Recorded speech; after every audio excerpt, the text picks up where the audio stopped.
Ühel korral me, Mart, rääkisime sinuga kahest erinevast maailmast. Üks siis materiaalne maailm ja teine vaimne maailm. Ja me rääkisime vaimudest ja nende olemasolust. Kas vaimude mõju laiemas mõttes maadele, inimestele, kohtadele on olemas? Kaheldamatult see mõju on olemas ja see mõju on väga süstemaatiline ja pikaajaline.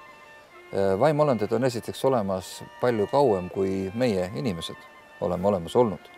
Nad on näinud meie loomist ja nad on tuttavad paljude asjadega, mis meile absoluutselt seni veel teadmata on või mida me ainult aimame. Teiseks on olemas vaimumaailmas oma struktuur. Seal on olemas täpselt samamoodi vastutusalad, on olemas auastmed, on kõrgemad ja on madalamad. Ja see struktuur on nii valguse poolel kui ka pimeduse, kurjuse poolel.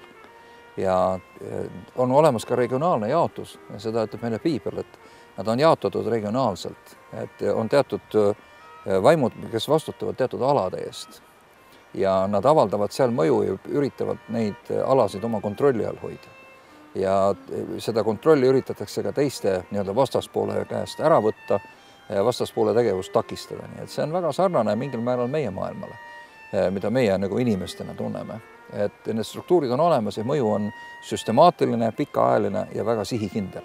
Kas vaimsust, kui me vaatame sümbolite tähtsust selles, kui suur see on ja milline?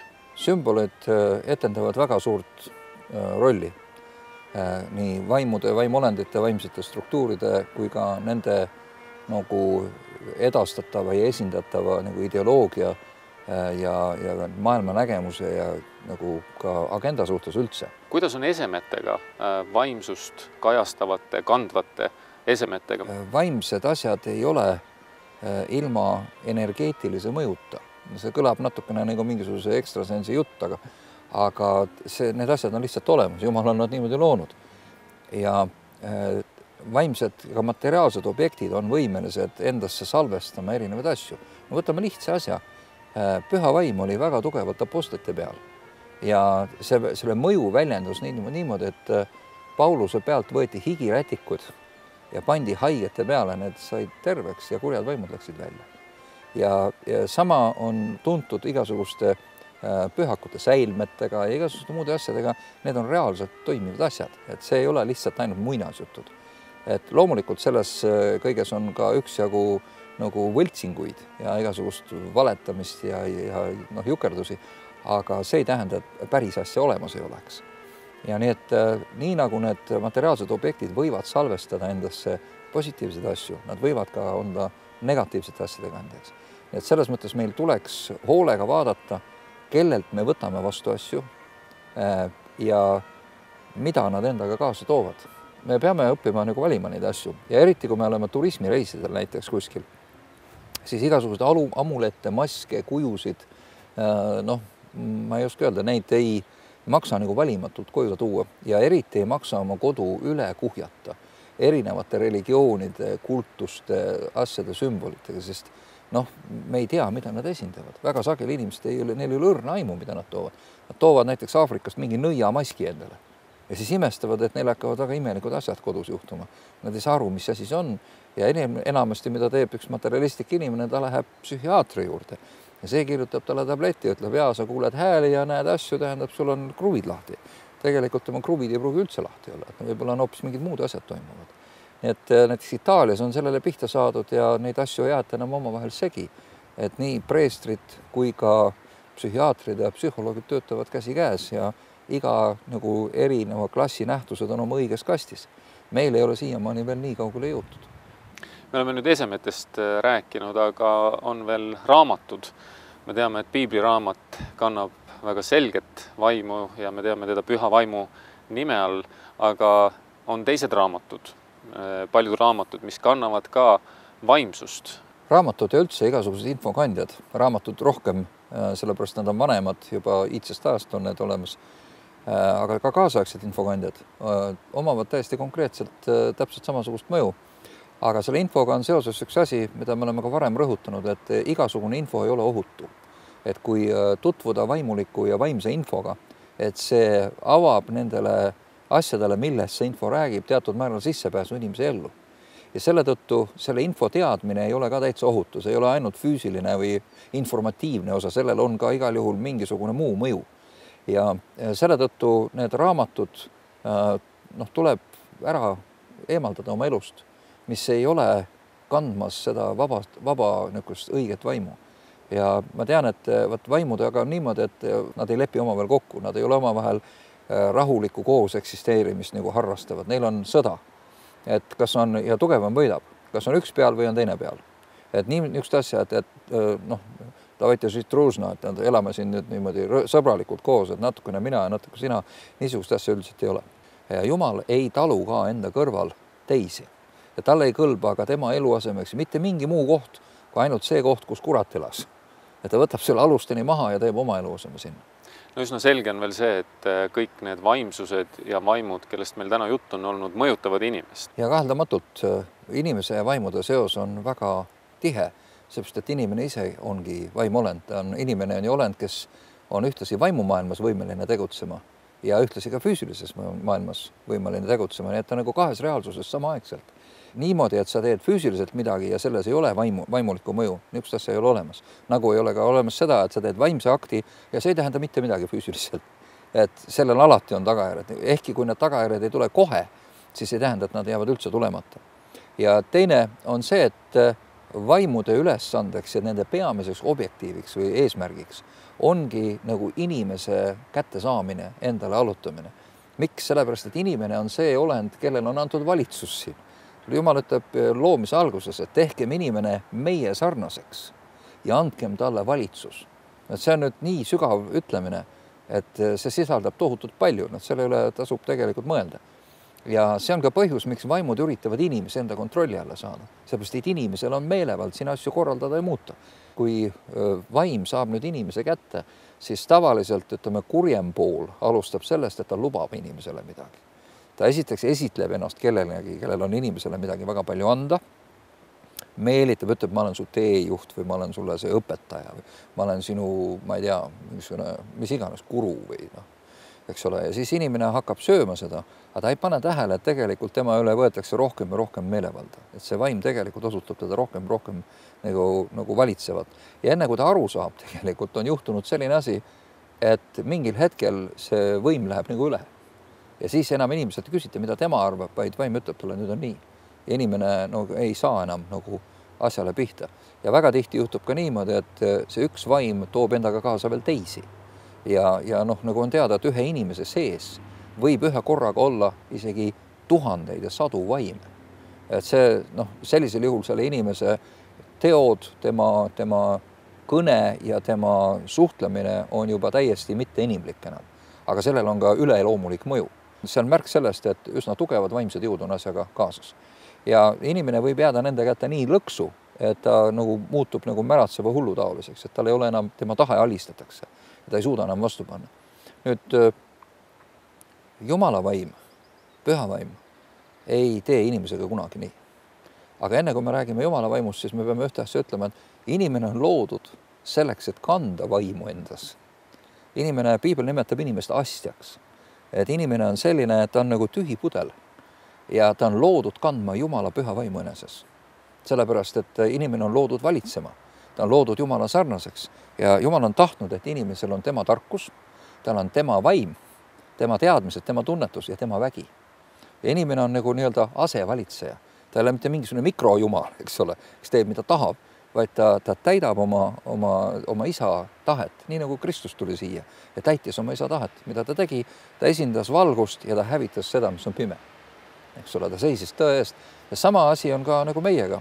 Ja nüüd nagu Uus Testament ütleb väga selgelt, et Kristus ongi selleks tulnud, et me võiksime saada vaimu, Jumala vaimu enese sisse. Et tavaline inimene, mitte preester, mitte kuningas ega keegi eriliselt valitud isik, vaid see tavaline maamats, nagu mina ja sina.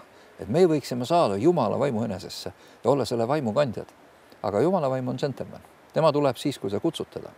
Ja kui sa teda ei taha, siis ta läheb ära, ta tõmbub eemale. Kui inimene kutsub püha vaimu ehk siis Jumala vaimu enda sisse, siis teised peavad lahkuma. Kui keegi, näiteks ka meie kuulajatest tajub, et ta on nagu mingite vaimsete jõudude loksutada, siis tal on vaja teada seda, et Jumala vaim on tugevam ja Jumala vaim on vabastav vaim. Et Jumal teeb isegi niisuguse asja, et ta vabastab inimese ja ta ei eelda seda, et inimene kindlasti tahaks hakata tema jüngriks. Ta laseb inimesed lahti ja inimene võib sinna tagasi sinna sõnniku sisse minna, kus ta tuli. Aga noh, see ei oleks lihtsalt mõistlik. Aga selge on see, et selleks, et niisugustele asjadele panna piir, siis ütleme, on vaja, et see tugevam jääks sinu sisse püsima.